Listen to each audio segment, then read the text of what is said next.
The Oklahoma City Thunder are the NBA champions, and the Houston Rockets have just gotten a whole lot better, adding a former Warrior. That's a tease coming up on today's Locked On Dubs. You are Locked On Warriors, your daily Golden State Warriors podcast. What are they going to say now? Part of the Locked On Podcast Network, your team every day.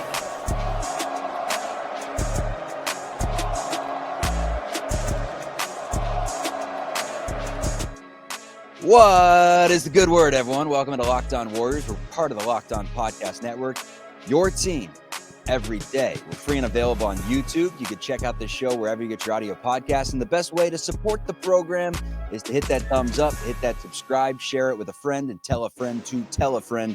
It is always free and never behind a paywall, talking Golden State Warriors basketball Monday through Friday and live after all the games and whenever news breaks as well. Matt Kolsky's the co-host today, formerly at 95.7 The Game in the Bay Area.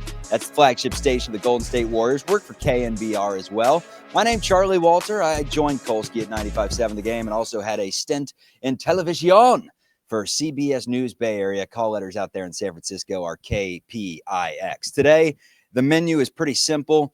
It's Oklahoma City, the NBA champions. It's Kevin Durant heading to the Houston Rockets. And it's how do those two things affect the Golden State Warriors moving forward. First of all, Kolsky, welcome to the offseason, man. It's about to pick up here. It's been pretty slow with some hypotheticals. We've been getting into Brook Lopez, maybe Giannis, and now real things happen with the draft coming up on Wednesday. What's up, man? How we doing? Yeah, I mean, I don't know how real the draft will be for the Warriors in terms of personnel that affects the upcoming season, but at least it's stuff happening, right? And for the beginning of the offseason, the last 48 hours have been packed with action NBA-wise, so plenty to talk about for us. Let's start with Kevin Durant. It's the biggest news. I mean, it's not the biggest news. Technically, the NBA championship's the biggest news, right? But in terms of us, a former Warrior, a two-time NBA champion with the Golden State Warriors, and Kevin Durant. This is big-time news. By the way, today's episode is brought to you by Monarch Money. Take control of your finances with Monarch Money. Use code LOCKEDONNBA at monarchmoney.com, and you'll get 50% off your first year. Kevin Durant is getting paid a whole bunch of money, no longer by the Phoenix Suns, now by the Houston Rockets. Here is how the deal went down. First of all, since leaving the Warriors, Durant has won 2 playoff series. He's been traded 3 times, and he's played for 7 head coaches. But Houston needed a half-court scorer. They desperately needed someone that could put the ball in the hole, aside from Fred VanVleet and Jalen Green every other day, or whatever it was. Jalen Green was stepping up, right? Not consistent. They didn't 1 out need of 7, I believe, was the actual result rate for Jalen Green. Yeah, 5-7. True. Dylan Brooks, they technically didn't need him, right? Like, you can let Tari Eason fill that role. They got so many junkyard dogs on that team. You got him in Thompson. You have athletes, you have defenders, you have spark plugs. You needed scores. So in that role, or in that trade, Dylan Brooks will go to Phoenix. Jalen Green, a former top 5 pick and someone that averaged 20 points per game this season, 21 to be exact, will head to the Phoenix Suns, as will the 10th pick and 5 second-rounders. So to recap, 5 second-rounders, this year's 10th overall pick, Dylan Brooks and Jalen Green. Who wins this trade, or is it even on both sides? It's a wash. The Rockets are killing them. I would argue nobody needs Dylan Brooks, not just the Rockets, but in fact, no team needs Dylan Brooks. Show me a team with Dylan Brooks. I'll show you how they'd be better if they traded him. Also, I find it fascinating that the Suns' apparent strategy is to surround Devin Booker, by all accounts, a lovely, franchise centerpiece and a heck of a player, with a bunch of overpaid guys that play his position. So I don't think we even need to talk about the Suns. I don't know what they're doing, but until they can figure out how to unload Bradley Beal and his no trade clause, they're not really worth getting into. The Rockets, They're about to be nice, man. Let's just be totally honest about this. The Warriors beat the Rockets in the playoffs, okay? If they have Kevin Durant instead of Dylan Brooks, who I think was probably a net negative. At best, break even for them in that series. And Jalen Green, who other than the one big game, 38 in that one big game.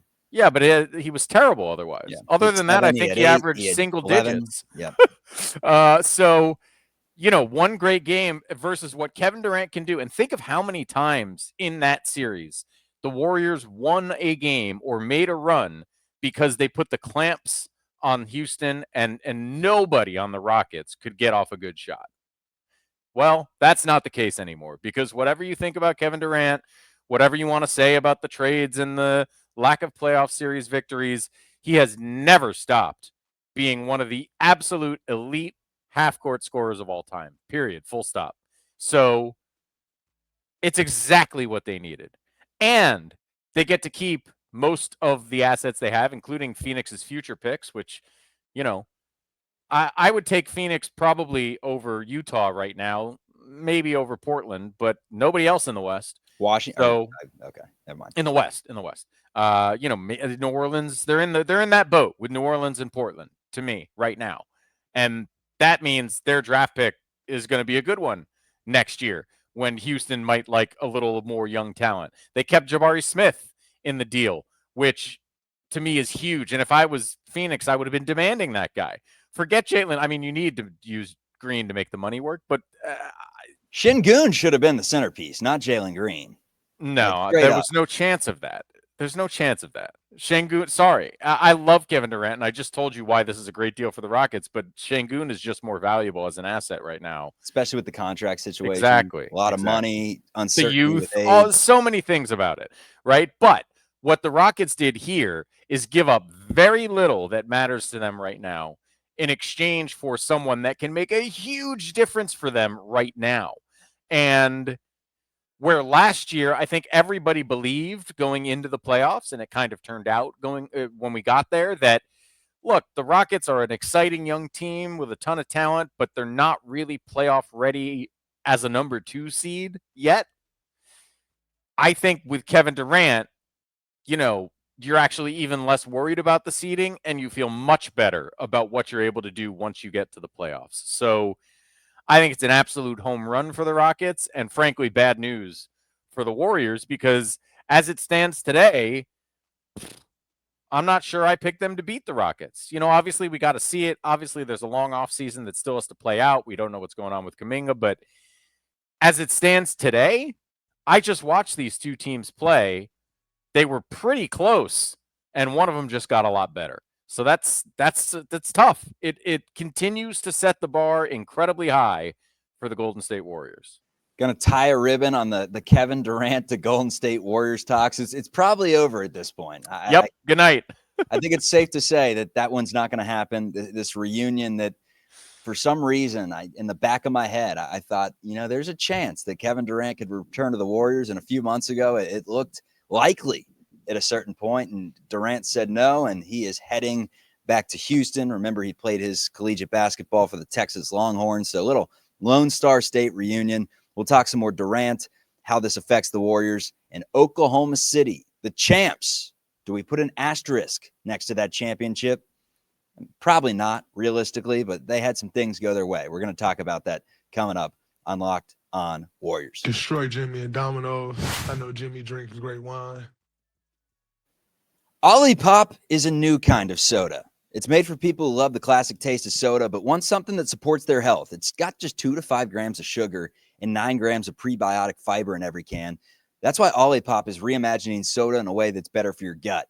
39 grams in a Coke and 44 grams of sugar in an orange Fanta. OLIPOP just flips that script. It's actually good for your body and good for your gut. And they got great flavors. Cherry Cola, classic grape, or maybe even Dr. Goodwin, their Dr. Pepper dupe. My favorite personally is their cream soda, but you can get as crazy as you want with it. They got banana cream and just about anything you can think of at this point. Those scientists, those flavor scientists are in the lab right now cooking up some other stuff. Get a free can of OLIPOP. Just buy any 2 cans in store and they'll reimburse you for 1. Head to drinkolipop.com/LockedOnNBA to claim your free can and find OLIPOP near you. It's drinkolipop.com/LockedOnNBA. All right, man. So you were shaking your head pretty vigorously when I asked you if there's any sort of an asterisk next to this NBA championship. Obviously, the Thunder, one of the top 10 best seasons, regular seasons, I should say, in NBA history. By the time it was all said and done, they had one of the most winning seasons. Obviously, the Warriors hold that record for a team that did not win the championship, but one of the most winningest teams in NBA history. Along the way, they beat a Memphis team that saw Ja Morant go down. They were winning that series regardless. Let's get real. Denver, they won with a injured Michael Porter Jr. and then Aaron Gordon suffering that hamstring injury right before Game 7, and he was not the same. But nevertheless, they won that series and they handled adversity at the same time coming back. This series right here, and then they skipped out on Steph, right? They saw Minnesota instead of Steph Curry and the Warriors. You can make that debate whether the Wolves would have won that series anyway. But this series right here is the one that's interesting because this was a ball game. I mean, it was a ball game the entire first half. Tyrese Halliburton goes down. Best wishes to that young man. Hopefully he can come back from that Achilles injury stronger than ever. But it turned into TJ McConnell from there. TJ McConnell, Tyrese Halliburton.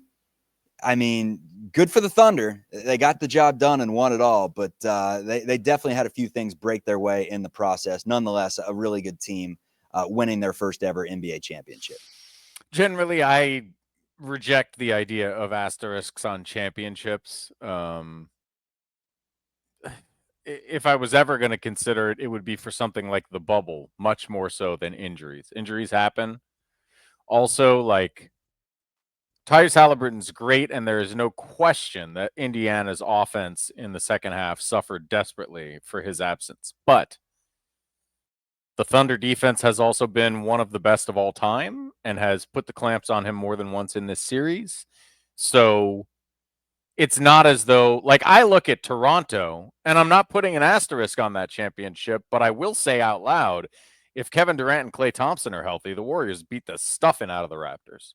And I don't doubt that for a second. This is not like that. Sure, I think it would be insane to not say Indiana had a puncher's chance, right? If Halliburton's there. Without him there, you felt less that way. But, man, it's still, when they're making a run to within single digits in the fourth quarter, I'm thinking, holy hell, are they going to do this again? You can't help yourself. McConnell that hits the game-winning elbow. I don't know. Right. After what they've done, how can you ignore the possibility? But Halliburton or no Halliburton, I would have favored the Thunder to do what they did in the second half, which is have a run where their defense was at such a high level that there was just nothing the Pacers could do. And I think, on one hand, right, no asterisk. On the other hand, you just laid out a perfect case for why the Warriors should be able to put together a team that can summon belief that another title run is possible. Because the team that won the title, that for the regular season put up numbers to look like one of the greatest teams of all time, but they had everything they wanted challenge-wise to try to get this thing done. And you can make a reasonable argument in your head for an alternate universe where the Nuggets, the Warriors, maybe not the T-Wolves given the way that series went, but certainly the Pacers all win this title, right? I mean, the Thunder were the best team all year long, and they're deserving and valid champions to me that do not have an asterisk. But if I'm a team like the Warriors, and I know I'm at least swimming in the same pool as these guys, like, I'm doing everything I can to put a team on the floor that I think can compete in a series like the one we just saw. And I don't think that's outside the realm of possibility. ESPN just came out with like their top 30. They're way too early. Top 30 teams entering next season. Yeah, like what a ridiculous article and power rankings to put out there. But it gets the clicks and it gets us to talk about it. Thunder obviously won. Guess what the Warriors were? Okay. This is both conferences? Yes, sir. I'll give you a hint. Two was the Wolves. Shocking. Okay, hold on. Let me just count out some teams that I think ESPN would put ahead of the Warriors. I think we're gonna have the let's start in the West. The Nuggets. You just had the Wolves. I think the Rockets. Is this post Kevin Durant trade? Then I think the Rockets will be ahead of the Warriors. So that's 3. Plus the Thunder, obviously. So that bumps them down to around 5. The Pacers are obviously not in this because Halliburton. God, is there any East team? Indy's Maybe. in it. Well, not ahead of the Warriors. They're ahead of the Warriors. Well, they must not be accounting for the Halliburton injury then. That's silly. I'm going to say the Warriors are like 8. Hey, right on the nose. How about that, man? It's time for the Price is Right. Matt Kolsky, get on there.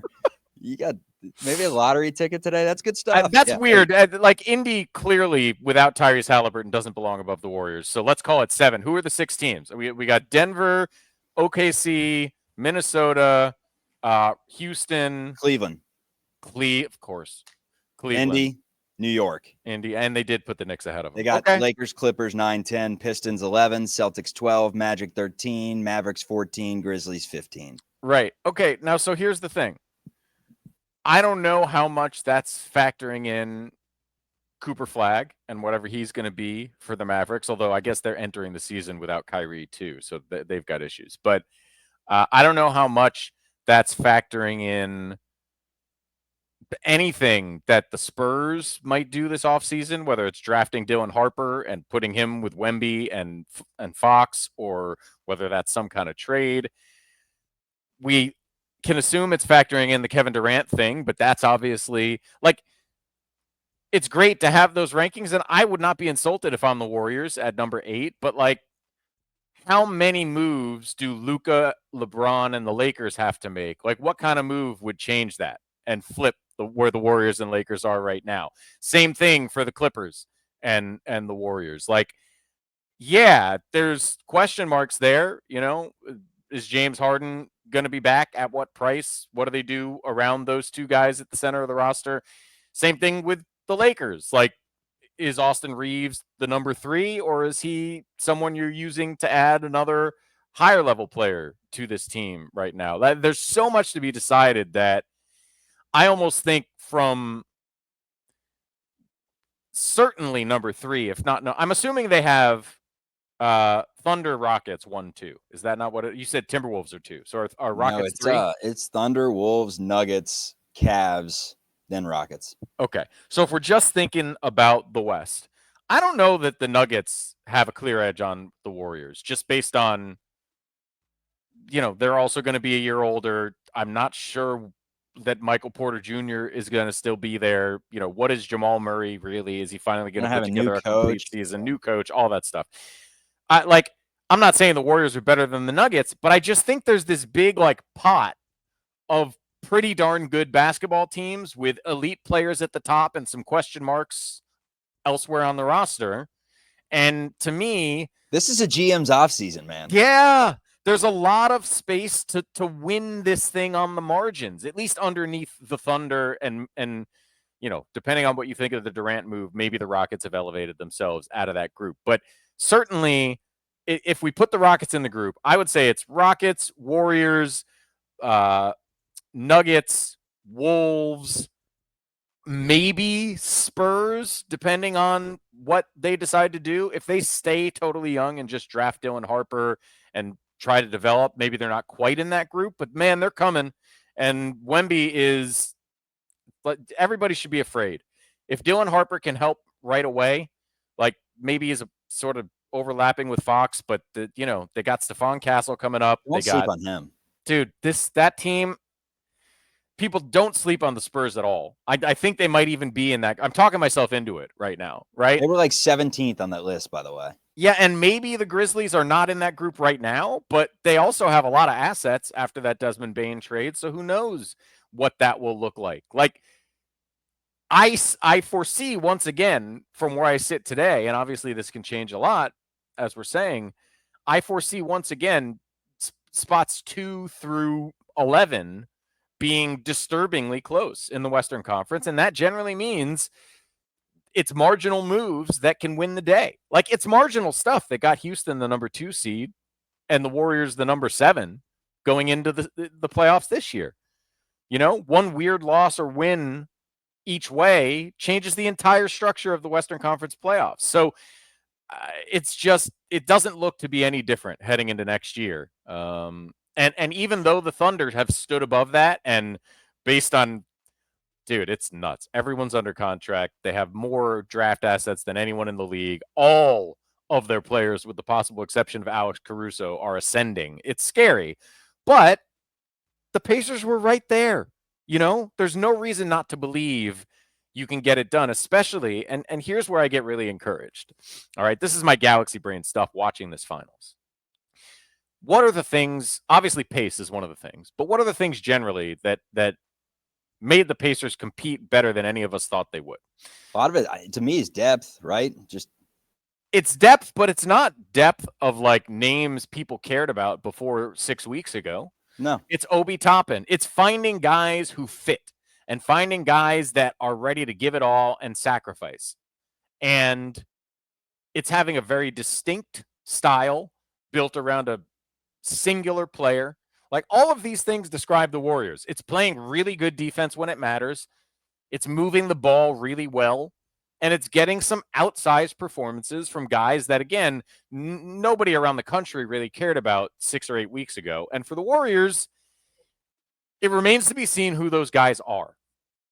Is it Kuminga and Moody and Podziemski and Buddy Hield, and that's what you're counting on?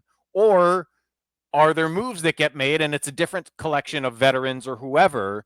And that, to me, is going to be how we're going to judge this offseason, both as it's happening and looking back on it later. Is it's not so much can they upgrade the talent. Talent-wise, they're in the mix with most of the West, and nobody's catching OKC. Can they get their glue guy? Yeah, style-wise, can they get their gel? Battier, you know? Yeah, sure. Battier, whatever. Can they gel in a way that makes them significantly more than the sum of their parts? And we've seen them do that before and win championships because of it on at least 2 occasions. So I am never going to rule that out as long as Steph Curry is walking the earth. But I do think there is work to be done for me to see a vision that makes that possible.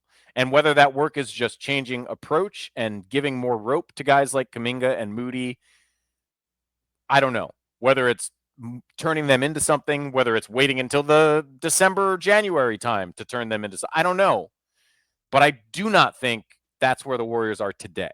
I think today they have the centerpieces and general asset level to compete, but not the right pieces philosophically to head into next season. And I'm very interested to see what the next couple months hold.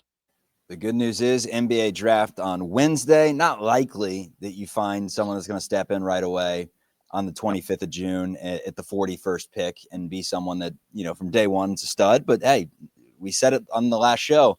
Nikola Jokic, man, he went 41. So crazier things have happened on this earth.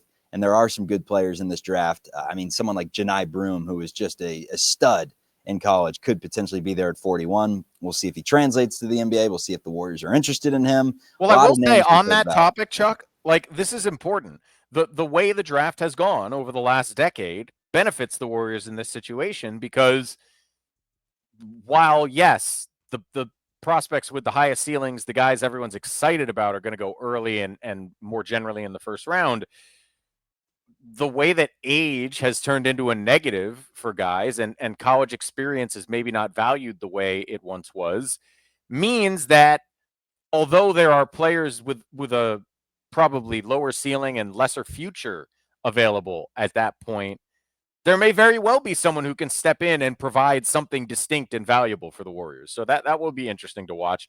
On the other hand, like, they might just pick someone who, you know, they send to the G League for a year and don't really think about again. You know, it's hard to say. That being said, what was Quentin Post last year? He's in the 50s, right? 52 maybe? Yeah, and they're projected right now by ESPN to take a 7'3" center from Brisbane named Rocco Zakarski that would be exactly what you said. Stash him in the G League, 7'3", got a lot of size, but he's not someone that's going to step in right away. So Yeah, we'll but see what nobody their knows. approach is. Who Nobody knows? knows. Yeah. ESPN doesn't know. I promise you that. No. They don't even know more than us about the Golden State Warriors. I promise you that. We're going to continue this conversation. The Warriors going to be looking in the offseason to improve this team. Let's go back to Phoenix. Do the Suns now have anything after this trade that the Golden State Warriors would want? We'll discuss that coming up on Locked On Warriors. Forget that. We champs. Why are you starting with that question? We got 4 championships. Ever check your bank account and wonder, where'd all my money go? Between dining out, online shopping, and entertainment, it's easy to lose track, and that's where Monarch Money comes in. It's your personal CFO, giving you full visibility and control over your finances. Monarch Money is not just a budgeting app, it's a complete financial command center. You can track all your accounts, investments, and spending in one place. So stop managing your money and start building wealth. You get surprising insights, like how much you spend on food delivery and certain services, so you can budget smarter and save more. It's an all-in-one convenience, so you don't have to juggle multiple apps, and you can collaborate with your partner easily. Take control of your finances with Monarch Money.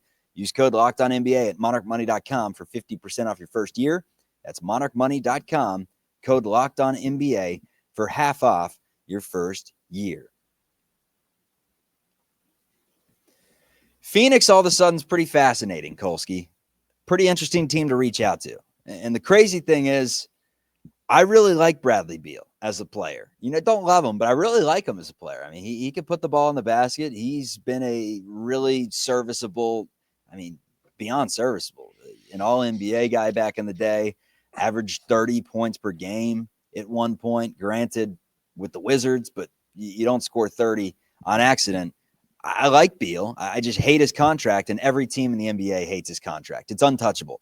$53 million next year, then a player option that he would be a moron not to tap into that's worth $57 million. If he was like $25 million, I'd say sign me up for Bradley Beal, but he's not. So he's not an option.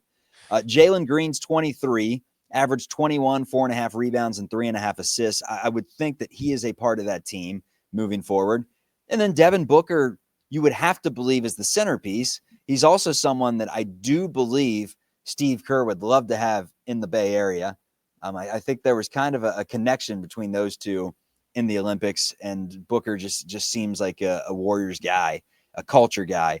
But again, I don't think Ishbia and company is trading him. Although with all the draft picks that the Warriors have, if they really wanted to blow this thing up, they could be interesting there. Grayson Allen, I know you're going to shake your head no, but he has his moments. And yes, Kolsky is shaking his head no for those of you on the audio podcast platform. But the way that Phoenix is now currently constructed, does this trade change your mind about them being a potential partner for something in the offseason or the deadline?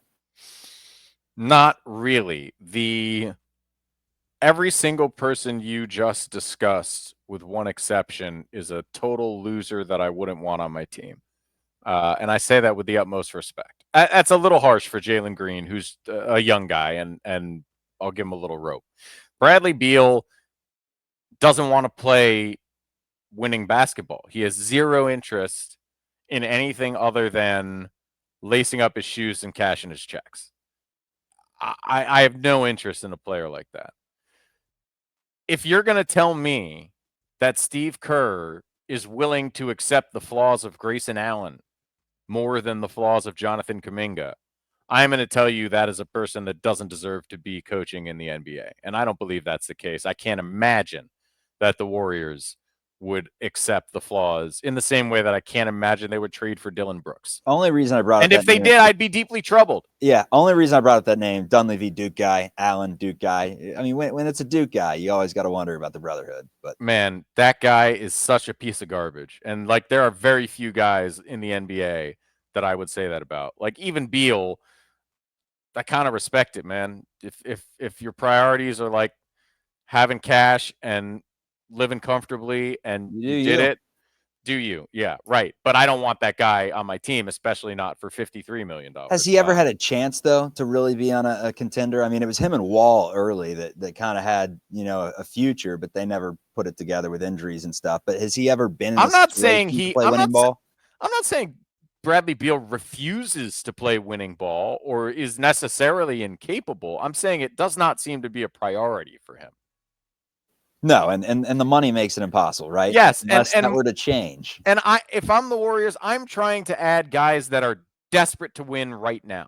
The same way that Draymond Green and Steph Curry and Jimmy Butler are desperate to win right now.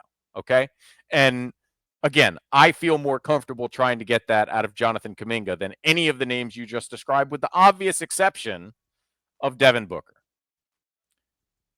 The only way Devin Booker gets traded is if he demands it.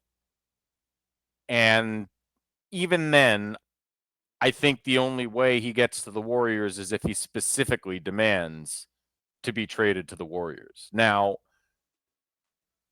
Steve Kerr and he did seem to have a great relationship, and I will tell you that my impression is that Steve Kerr loves Devin Booker for exactly the reasons he does not love Jonathan Kuminga, which is that Devin Booker, who is an established superstar and does have that level of talent, came into the Olympic team and played like a glue guy and absolutely kicked ass. So that's great. But we're a long way from Devin Booker requesting a trade at all, and even further from him demanding to be sent to the Warriors. So I don't know that that's worth considering. Nobody else there is of any interest to me. If we're talking about, hey, second round pick for Royce O'Neal, I have no idea what his contract is, but that could, somebody like that could be interesting, I suppose, on the fringes. That's not the sort of move that makes waves. And look, in order to get Booker, you'd have to do weird things financially. I don't know how it would work. Maybe there's some sort of Kuminga deal if he, again, did demand to be traded specifically to the Warriors. But, I don't want to go too far down that road. I don't think anybody at Devin Booker's level is going to be available to the Warriors this offseason, unfortunately. All right, tell me this. Last 30 seconds of the show, last 30 seconds that I probably am going to talk to you before the NBA draft, unless you want to do some draft coverage that night. I mean, it's up to you.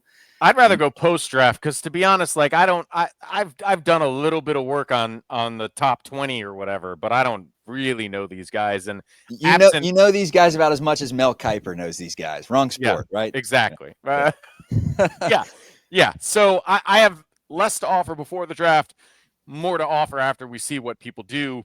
And really, more to the point, is there something on draft night that gets done with non-rookie players, right? Yeah. Are there moves that get made outside of you have an official pick, though? This is your last chance to give one. I'm going to go. I think they're going to take Sion James from Duke. I'm going to go with that as their pick. Oh, no, I don't have. I have no concept of the actual value or anything when it comes to pick number 41. Hop in the comments that the public pick. Ask the audience for Matt Kolsky, and that'll be who his pick is. That's right. Poll the crowd. Locked On Warriors, everyone. Check us out on YouTube and wherever you get your audio podcast. Kolsky, thank you. See you, everyone.